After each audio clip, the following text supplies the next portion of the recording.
நினைக்கிறேன் Shadrach Meshach Abednego அந்த வசனத்துல தேறி இருந்தாங்க, நான் நிச்சயமா நம்புறேன். ஏன்னா அவங்களுக்கு யாரும் எந்த பாஸ்டும் அவங்களை தடுக்கல, அவங்க யார்ட்டையும் கவுன்சிலிங்க்கு போல.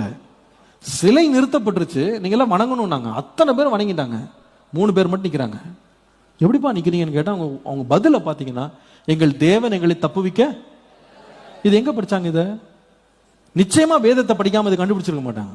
எங்கள் தேவன் எங்களை தப்புவிக்க வல்லவர், அவர் தப்புவியாமல் போனால் நாங்க என்ன பண்ண மாட்டோம், வணங்க மாட்டோம். நிச்சயமா நினைக்கிறேன் அவங்க வேத வசனத்தை படிக்கும்போது யோபுவை படிச்சிருப்பாங்க. அவர் என்னை கொன்று போட்டாலும் நான் என்ன பண்ணுவேன், நம்பிக்கையா இருப்பேன். இந்த வசனங்கள் தான் என்ன பண்ணுதுன்னா, அந்த ரியல் லைஃப் சிச்சுவேஷனுக்குள்ள போகும்போது அவங்களை என்ன பண்ணுதுன்னா தைரியமா எழுந்து நிக்க வைக்குது, கர்த்தருக்காக போராட வைக்குது. போராட வைக்கிறது என்னன்னா வசனம் தாங்க.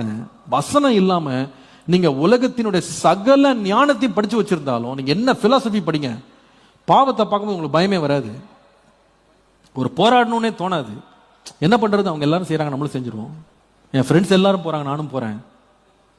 எல்லாரும் செய்யறாங்க, நானும் செய்யறேன். ஏன்பா உனக்கு அவ்வளவு துணிச்சல் வருது அப்படின்னு கேட்டா, வசனம் இல்லப்பா உனக்கு.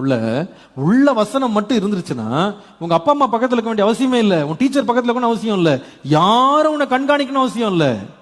உள்ள இருக்கிற வசனம் உள்ள இருந்து அப்படியே பேசும்.